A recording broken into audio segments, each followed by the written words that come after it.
This is your daily dose of all things royal. Welcome back, my gorgeous, good-looking friends.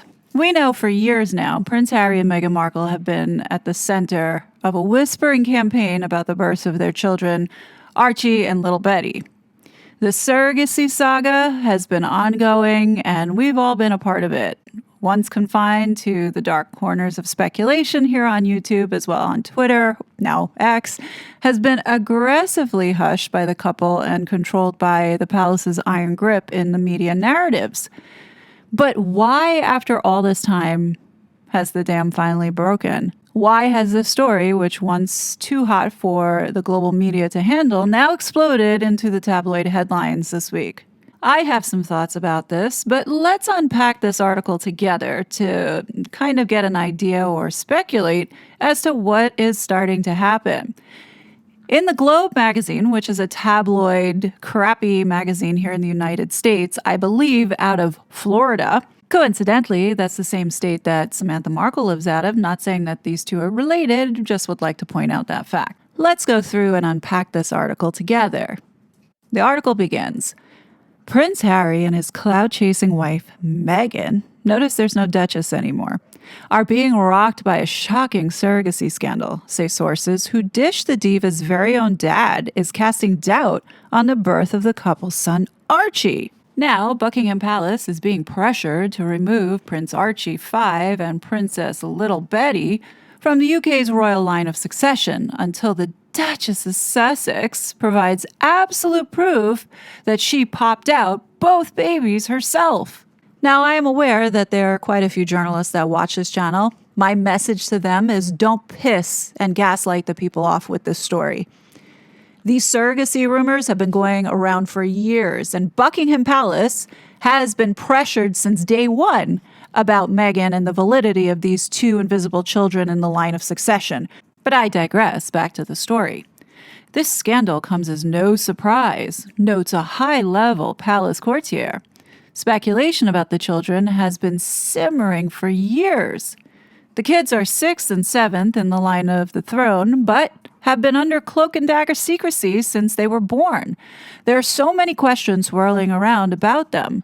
This crisis won't die down until the irrefutable truth comes out. Royal author Lady Colin Campbell recently challenged the conspiracy of silence and misinformation surrounding both tots. I think the whole thing stinks to high heaven, Campbell hups. Meghan has created a situation that has caused people to believe the children were born by surrogacy. Clear it up once and for all. There should be no mystery as to who is legitimately in the line of succession. California natives Meghan's estranged half-sister and father, Samantha Markle and Thomas Markle, appear to be adding fuel to the fire. Samantha recently griped to journalist Dan Wooten, "If they use a surrogate, admit it." She spills, "My father said 9 months before Archie was allegedly born that Meghan picked up her frozen eggs. I thought, that makes sense. There would be a surrogate involved. But why the secrecy? Instead of lying to the world, just say we're using a surrogate." Do you all see what's going on here? A couple videos back, I included a clip of Talk TV and its presenter saying under his breath something to the effect of if Meghan had these children, alluding to this surrogacy scandal. And I said that was really the first time I've seen mainstream really touch that subject, and did say that I predict more stories are going to come out talking about this. And not even a week later, like right on cue, Samantha Markle pops up to keep Meghan's name in the headlines, going on Dan Wooten to talk about Meghan potentially using a surrogate. And now, all of a sudden, is some expert in the British monarchy and the rules of the line of succession. When previously, in all the conversations that she has with YouTubers and other interviews that she has done, not once has she ever brought up the topic of Meghan using a surrogate. So having this conversation with Dan Wooten, and it being a complete surprise to Dan that Meghan potentially didn't have those children, I find it a bit staged, don't you? Now, before I continue, the last point that I want to bring up and emphasize is Thomas Markle Sr. claims that Meghan went to go pick up her frozen eggs. But how would he have known that if he claims that the last time he spoke to Meghan was right before the wedding when he had his heart attack? allegedly. I know that there are people who defend the Markles, even though they have been presented with hard evidence coming from their own mouths, the inconsistencies in their stories. At this point, people might be saying, well, I can't go there to think that we have been lied to on such a grand level. But I promise you, you will get there the more and more this starts to unravel. But here we are with, conveniently, Samantha and her father being the one to seed now the narrative of Meghan using a surrogate, when it was really Yankee Wally and Ashley from Danger Zone who were the first ones. The ones who had been harassed, who had been doxxed, who had been threatened, and anybody else who dared touch the subject in challenging Meghan's narrative that she didn't have these children. We saw what happened with the Sussex Squad coming after many of us on social media, as well as here on YouTube, and people losing their platforms over these two assholes. There are now more people that are going to be talking about this. But what I want here from this whole situation is not to forget the people who had been affected as a result of these two going behind the scenes to try and take away people's rights. At the end of the day, that's what this all boils down to.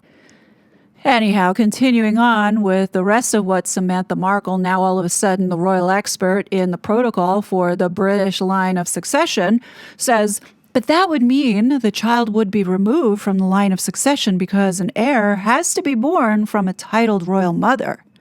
Critics say confusion and lies clouded the arrival of Archie, whose official date of birth is May 6, 2019.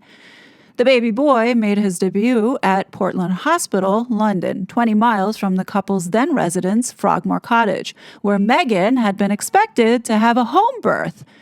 What's more, the palace announced the former Suits stunner was in labor 7 hours after Archie's delivery. In Harry's tell-all spare, the 40-year-old prince crowed. Within 2 hours of our son being born, we were back at Frogmore. The courtier admits that raised many eyebrows and questions. How many women give birth and are home in 2 hours? That didn't make sense, unless Meghan didn't deliver the child herself. Harry's brother and sister-in-law, Prince William and Catherine, Princess of Wales, thank you for not using Kate, held prompt photo calls with each of their 3 infants, Prince George, Princess Charlotte, and Prince Louis. But the Sussexes waited over 2 days to show off their son, who was bundled up so severely only his forehead was visible. Meghan also amended Archie's birth certificate after 11 days to show his mother's name as Her Royal Highness the Duchess of Sussex. As for little Betty, she was born June 4, 2021 at Santa Barbara Cottage Hospital after Harry and Meghan quit royal duties and moved to their $14 million Montecito mansion. Now, Campbell is demanding a palace investigation to provide absolute proof that Meghan bore those children. The insider titters, Meghan must be furious. I can imagine her reaction, venting her anger and frustration over Lady C threatening to sue and blaming Harry for not doing enough to protect their privacy. This scandal will stretch their marriage to the limit. It's already hanging by a thread. However, the courtier confides Lady C is determined to get to the truth. Meghan's nightmare isn't going away until she comes clean. So, here's my opinion. I speculate that the Markles are connected to this article because what's interesting is I've noticed Samantha now correcting herself and not calling Catherine Kate anymore. And it just so happens this American magazine, where in the past, I could even say in the most recent one, was still calling Catherine Kate. Having this correction means to me that whoever is working behind the scenes to now seed this narrative of surrogacy and get this out into the open, which does appear the Markles now, are the ones who are leading with this surrogacy bombshell narrative, alongside with Lady C and Dan Wooten in getting it to bubble up. With all the discussions that have been going on throughout the years about why the media never spoke about these two invisible children due to certain restrictions that might be in place, it does feel like maybe those restrictions have been lifted and we have a green light to move forward, or the media has the green light to move forward in talking about the con of the century. And you can bet that those same journalists who turned a blind eye and ignored everything the public had been saying the past couple of years not to ruffle any feathers, will now come back and spin a whole new narrative to continue to keep jerking the public around. What's amazing to me is that those that have been triangulating the information that Thomas Markle Sr. had put out about Meghan going to pick up her eggs never once challenged Thomas Markle Sr. on how he knew about that information, considering he claims he hadn't spoken to Meghan since the wedding. And considering that Thomas Markle has a history of admitting to lying, why would any journalist not thoroughly vet this one important detail? And it's almost as if these journalists are afraid to challenge an 80-year-old man who has been playing a victim who really is not a victim. Just because Thomas Markle is a senior citizen and has some health challenges doesn't give him the right to lie. If the public has questions and need clarity, they should not be shamed or made to feel bad that they are asking them, especially if things that are being said are coming directly out of the mouths of the very same people who want us to take their side. I've come to the conclusion, and this is my opinion, based off of the work and evidence that I have shown everyone, that we have been jerked around. And this has all been a part of the same plan that Harry and Meghan have been on from day one. What's clear to me, Harry's mission or assignment here in the United States has failed. And that's because Elon Musk bought over Twitter, and it had been exposed of the collusion that was going on in the information media space. And it's my belief that the Markles have been very much a part of this from the very beginning. Say what you want and believe what you want, but this is my opinion. And now, conveniently timed in 2025, because what else do Harry and Meghan have left to offer, since everything that they came here to do has failed, we now have this next chapter of lies that are going to be spun by the media to keep us in this circle jerk. All I can say is try not to get caught up in it, because we can't lose focus on the harm that these two have caused and continue to cause people here in the online space. I really can't stress enough that we can't forget or lose sight and let go what this couple did, not only to the royal family, but to good, innocent human beings like Yankee Wally, like Murky Meg, Taz, myself, Duchess of Narcissus, Trevor Colt, Avid Gardner. I mean, the list goes on and on. No, that's not going to go away. And if they're going to now start looking at this surrogacy to deflect away from that, I'm sorry, I'm not going to be going on about the bullshit narratives that they are going to feed us, because it's going to come to deflect away from what's going to come out next year with this whole censorship. If you haven't seen it yet, 17,000 pages have been dropped by the U.S. government talking about how the government and various NGOs, as well as organizations like the Aspen Institute, being involved with how they were violating Americans' free speech. And I get that Yankee Wally and Taz and Murky are not Americans, but what was happening to them was happening to many Americans across the nation, including myself and the Duchess of Narcissus. I'm not going to rest until I see all these people held accountable for the part that they played in this. I have this feeling that there's going to be so much more to come in 2025, and many people are going to start catching themselves and realizing that these people are not who or what they say they are.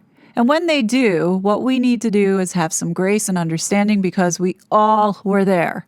It's just going to take people their own time to realize that all of this has been a lie. And I believe that those that have a personal interest with certain individuals are going to feel a lot of anger.